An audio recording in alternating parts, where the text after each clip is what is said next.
This video is made by Rajeev and Jagwant for the Freedom for Eternity channel. In this video, we will discuss about the flickering mind, tools to make it calm, and how to use these tools to make the best of our life. Have you ever observed that you are part of a conference, and then suddenly you realize that half of the time you were not in the meeting, you were taken up by your mind somewhere else, which might not even be relevant, and you missed most of the important stuff from the meeting? This is what we call a flickering mind, a mind that keeps shifting, jumping, moving, without your control. Flickering mind is a major hindrance in our daily life, and it affects almost every part of life. It affects our relationships, because we start communicating absent-mindedly, with our partners, our friends, our relatives, and hence misunderstandings begin to develop, because communication becomes half-baked. It also affects our attention, and when attention is missing, we start bridging the gaps of reality, with half-baked stories created by our own mind. And slowly, we begin to live a life, which is detached from reality. In that sense, flickering mind starts affecting our life in a full 360-degree way. But the good part is, it can be calmed. And it can be calmed with simple, practical tools. Tools like conscious breathing, tools like being present in one task at a time, tools like mindful listening, tools like taking small pauses in between our daily routine, and tools like silence or meditation, even if practiced for a few minutes daily.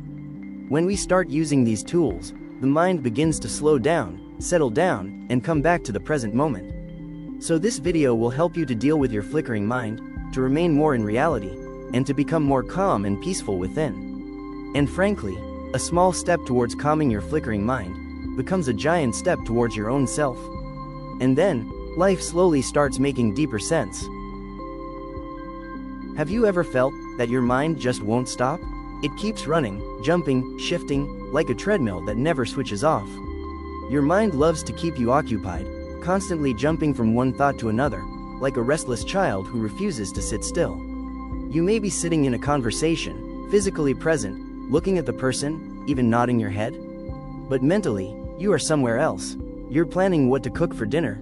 You're replaying yesterday's office meeting. You're worrying about tomorrow's presentation, or maybe thinking about a message you forgot to reply to. And suddenly, the person in front of you says, "So what do you think?" And you realize, you didn't hear half of what they said. This is the flickering mind in action. Let's look at some simple day-to-day examples. You're attending an online meeting, camera on, screen open, but your mind drifts to social media notifications, weekend plans, or an old argument. By the end of the meeting, you were there, but not really there. Or you're spending time with family. Your child is telling you something excitedly. Your partner is sharing something important, but your mind is busy calculating ME payments, office deadlines, or future uncertainties. You respond, but only partially, and over time, this partial presence starts affecting emotional bonding. The real cost of a constantly jumping mind is deeper than we think. We start missing what people are actually saying to us, not because we don't care, but because our mind is elsewhere. We begin to feel constant restlessness, a subtle irritability, as if something inside never relaxes. Even small tasks start feeling boring. We lose interest quickly, switch from one activity to another, without completion. At work, this affects productivity. At home, it affects warmth and connection. Relationships begin to feel strained, not because of major conflicts, but because of repeated absent-minded interactions. There is also an inner psychological cost. When the mind keeps jumping, it creates imaginary scenarios. Unknown fears. What if something goes wrong? What if I fail? What if I lose this? This constant mental noise slowly turns into persistent anxiety. And in extreme cases, when attention becomes severely fragmented, it may even start reflecting symptoms similar to ADHD, difficulty focusing, impulsive thinking, mental fatigue. So the problem is not just overthinking. It is a mind that has forgotten how to stay still. A mind that is always occupied, but rarely present. And unless we learn how to slow it down, we may live physically in reality, but mentally somewhere else. Let us now understand who struggles the most with mental chatter. Because a flickering mind does not affect only one type of person. It touches almost everyone, but there are certain groups who feel its impact much more deeply in their daily functioning. First, students. Students today live in an environment filled with constant stimulation. Mobile notifications, social media, gaming, peer pressure, future anxiety. And because of this, they often find it very difficult to stay mentally present. For example, a student may be sitting in a classroom, attending a lecture. The teacher is explaining an important concept, but the student's mind is wandering, thinking about an upcoming exam, or a recent conversation with a friend, or a reel they watched in the morning. They hear the lecture, but don't absorb it. Later, when they open the book to study, the same thing happens. They read one page, and after 5 minutes realize they don't remember what they just read. Not because they lack intelligence, but because their flickering mind never allowed deep focus. Second, sales professionals. Sales is a field that demands intense presence. Listening carefully, observing client expressions, responding thoughtfully, but mental chatter often interferes. Imagine a sales professional sitting with a client. The client is sharing a concern about pricing or service, but the salesperson's mind is jumping, thinking about the next appointment, monthly targets, pending emails, or pressure from the manager.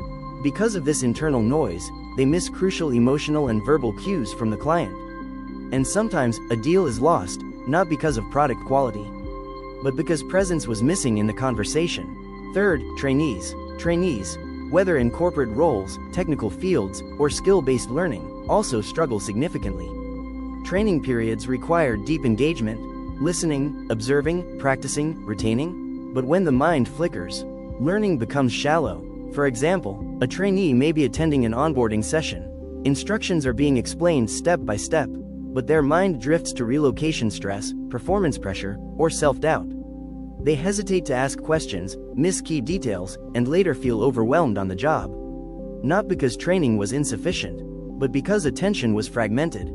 So whether it is students, sales professionals, or trainees, the pattern is similar. Mental chatter pulls them away from the present moment and reduces their effectiveness, confidence, and growth. But here is an important truth. Mental chatter is normal. Every human mind produces thoughts. The problem is not that thoughts arise. The problem begins when mental chatter starts dominating your life, controlling your focus, your emotions, and your responses. And the good news is, you can learn to quiet it. With awareness, with practice, and with the right tools. The same mind that feels restless today can become calm, steady, and deeply present. Now that we understand the problem, the next question is, how do we quiet the flickering mind? Here are 9 practical methods. Simple, doable, and powerful. These techniques work because they don't fight your thoughts. They gently redirect your attention. You can begin with one, or combine a few, for greater impact. First, body relaxation. Relax your body, without trying to control your mind. Because when the body relaxes, the mind naturally follows. For example, if you're sitting in stress, just loosen your shoulders, unclench your jaw, slow down your breathing. Within minutes, mental noise begins to soften, without force. Second, present moment focus. Anchor your attention to what is happening now. If you're in a meeting, focus on the speaker's words. Notice their tone, pauses, expressions. Or observe ambient sounds, the hum of the AC, papers moving, subtle background noises. Even noticing objects around you, colors, shapes, textures, pulls the mind back into the present moment. Third, thought elaboration. When a thought arises, instead of pushing it away, ask your mind to explain it in detail. Suppose your mind says, something will go wrong in tomorrow's meeting. Ask, what exactly will go wrong? How will it go wrong? What will happen after that? The mind gets confused, because it dislikes staying on one thought deeply. And slowly, the thought loses intensity. Fourth, color coding. This is a playful but powerful method.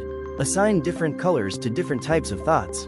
For example, work thoughts, blue, family thoughts, green, fear thoughts, red, future planning, yellow. As thoughts arise, mentally label them with colors. This creative engagement occupies the mind differently and reduces emotional charge. Fifth, body sensations. Every thought creates a sensation in the body. Instead of getting lost in the thought, notice the sensation. Is there tightness in the chest? Heaviness in the head? Restlessness in the stomach? Observe it, without judgment. Just accept what you feel. When awareness shifts to sensation, the thought begins to dissolve.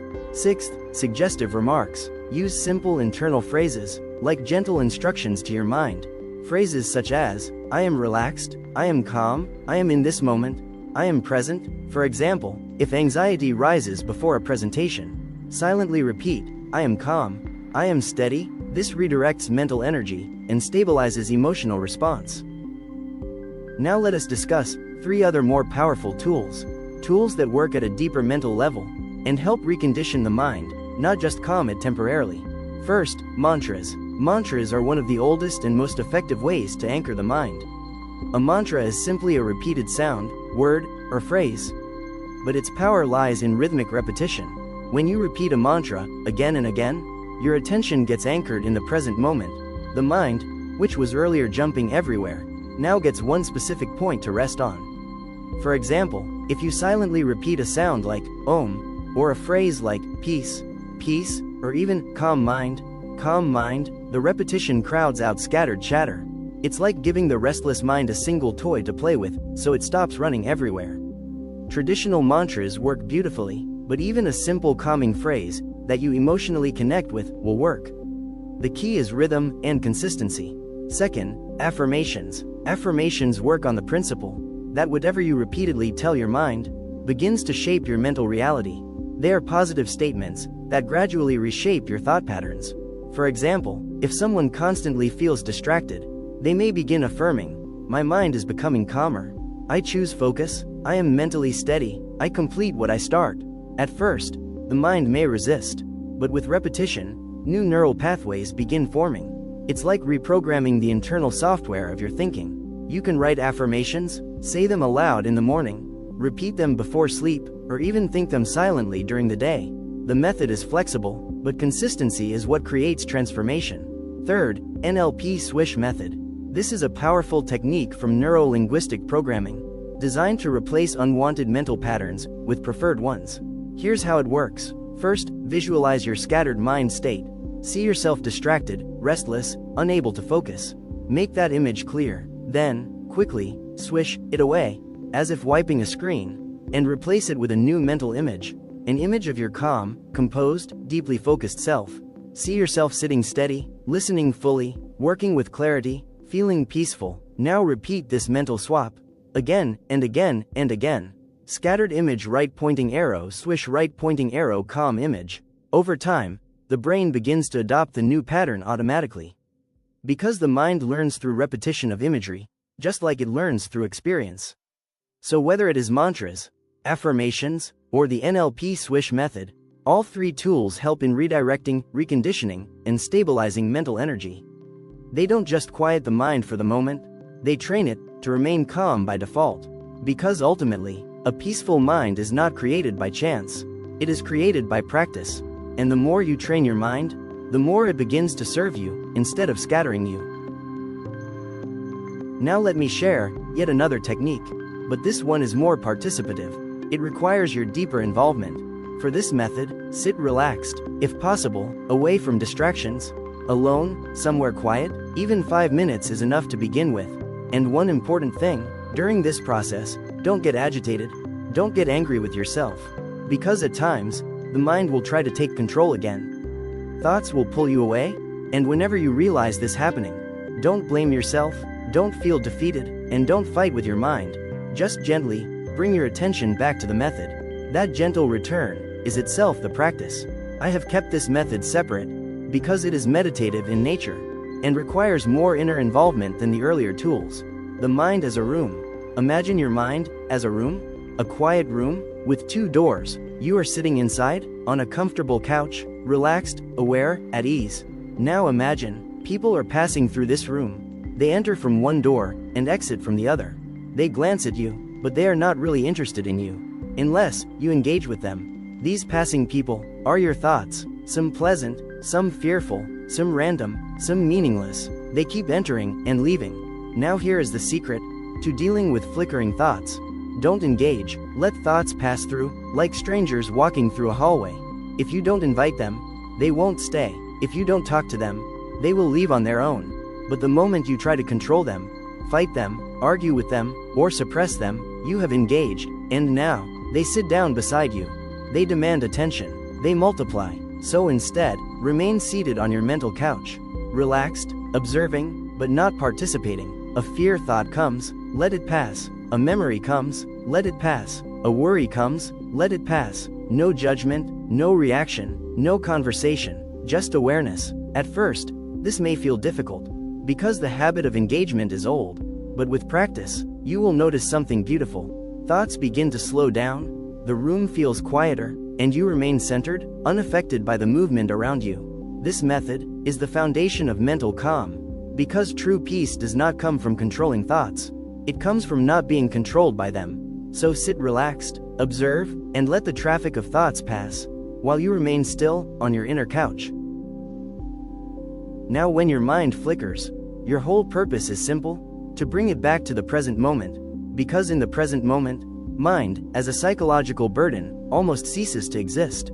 It cannot exert pressure on you. It cannot create fear about the future. It cannot replay the past. It becomes silent, functional, and light. So let us delve deeper into how to achieve this objective of being in the present moment, staying present. 3 anchors to the present moment. Whenever your mind starts to wander, you need an anchor, something real, immediate, alive, that can pull your attention back from mental noise into reality. These 3 focal points work beautifully because they exist only in the now. First anchor, the speaker. Whenever someone is talking to you, make that person your point of presence. Focus completely on them. Notice their voice, their tone, their pauses. Observe their facial expressions, the words they are choosing, and even what they are trying to say behind the words.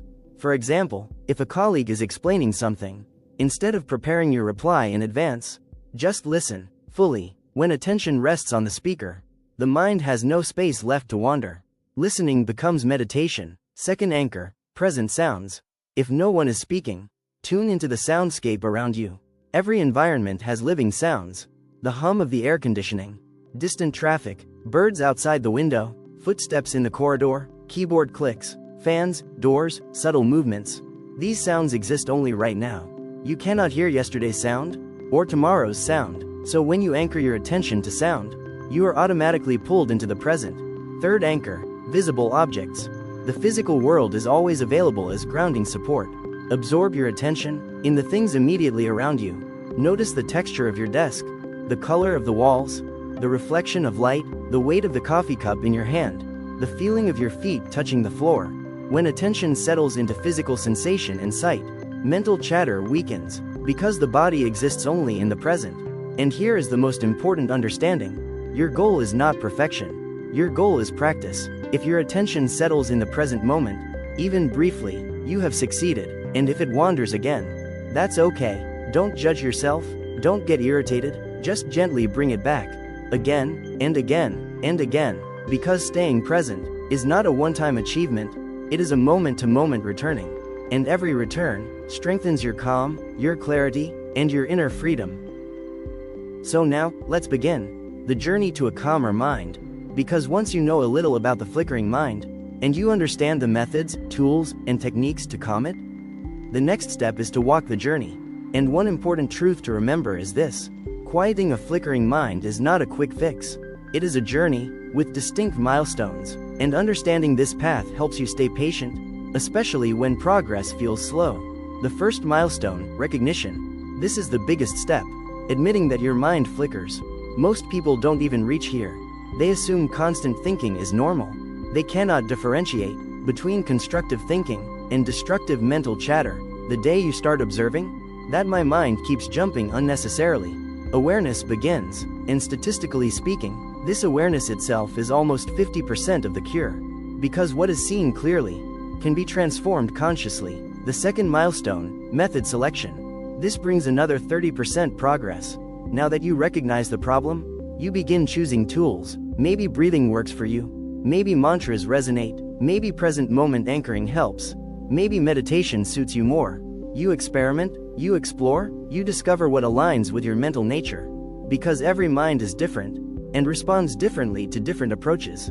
Selecting your method is like choosing the right key for your inner lock.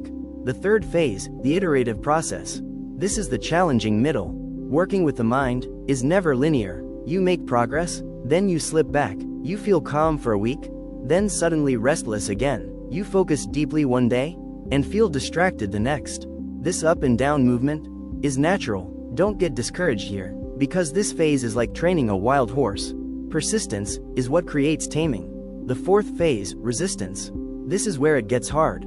Initially, your mind portrays itself as inevitable, unchangeable, almost powerful beyond control. It may whisper, "This is how you are. You cannot change." This restlessness is permanent, but this is resistance. and resistance is normal. Whenever transformation begins, the old pattern fights back.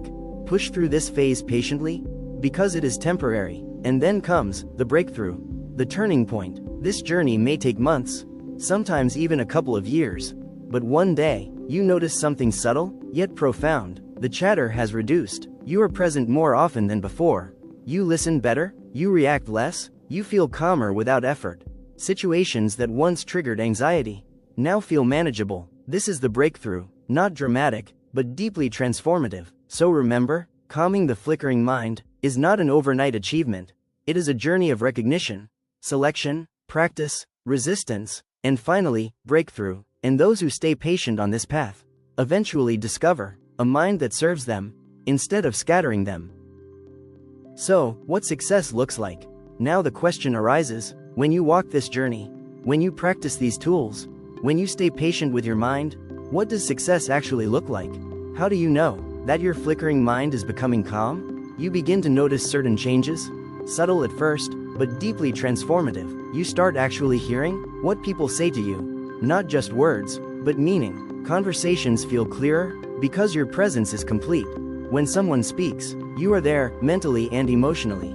You begin completing tasks without constant distraction. Work that earlier felt scattered now flows with continuity. You start and you finish, not because pressure increased, but because mental noise reduced. You begin feeling genuinely calm and present, not artificially calm, but naturally settled. Even in busy environments, there is a quiet center within you.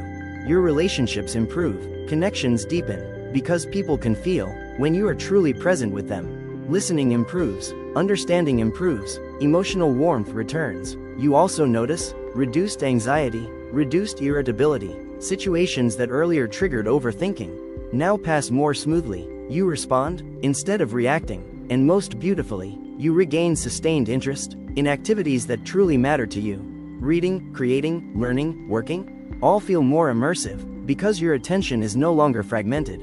But remember, a calm mind does not mean no thoughts. Thoughts will still arise. The difference is, they don't control you anymore. You become the observer, not the participant, in every mental drama your mind creates. And that shift, from being controlled to becoming the observer, is true inner freedom. Before we end, there is one important belief I want you to carry with you. Your mind can be calm. A flickering mind is not your fault, and it is not permanent. Most people assume, this is how my mind is, I cannot change it, but that is not true. With the right techniques, and with genuine persistence, you can transform mental chaos into mental calm. But begin simply. Don't try everything at once. Start simple, pick one technique today. Maybe body relaxation, where you consciously loosen the body and allow the mind to settle. Or present moment focus, where you anchor attention to sounds, objects, or the speaker. Small beginnings create sustainable change, and most importantly, be patient. Mental conditioning did not happen overnight, so deconditioning also takes time. It may take months, sometimes even years, but every small victory counts. Every moment you bring your mind back is progress. Keep trying. Persistence is everything. Your mind will test you. It will resist. It will try to pull you back into old patterns. But stay steady, because eventually, the mind yields to consistent practice. And always remember, a calm mind follows a calm body. So start there. Relax the body, slow the breath, release physical tension, and the mind will follow naturally. So believe in your journey, believe in your practice, and believe that inner calm is not distant. It is trainable. This video is created by Rajeev and Jagwant for the Freedom for Eternity channel. Please like, subscribe, comment, and share it with someone who may need this message today.